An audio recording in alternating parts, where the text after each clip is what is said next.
Mais travailler encore,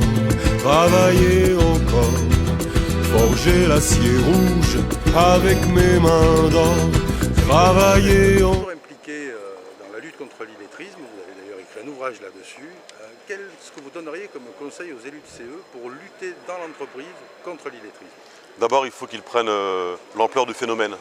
13% de la population est en situation difficile au regard de l'écriture, de la lecture et de la compréhension de textes simples.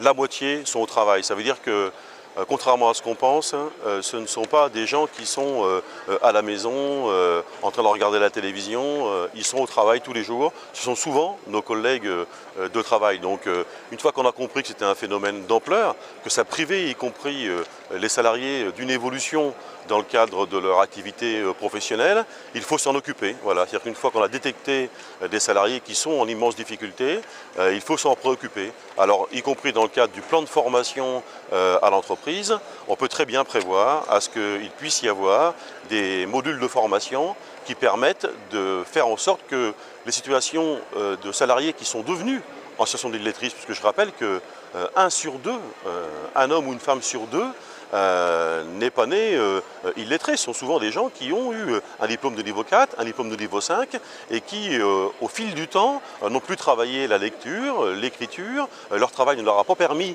de retravailler ces questions-là et donc ils sont devenus en situation d'illettrisme. J'ai coutume de dire que l'illettrisme, la lecture, l'écriture, c'est pas comme le vélo, quoi.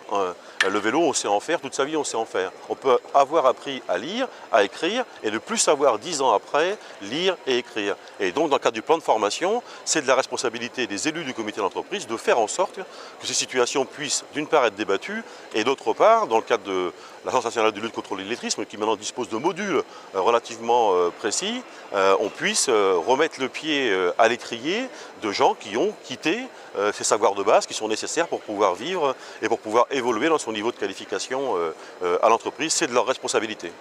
Merci Thierry, et puis à très bientôt. À bientôt. Avec mes mains d'or, travailler encore,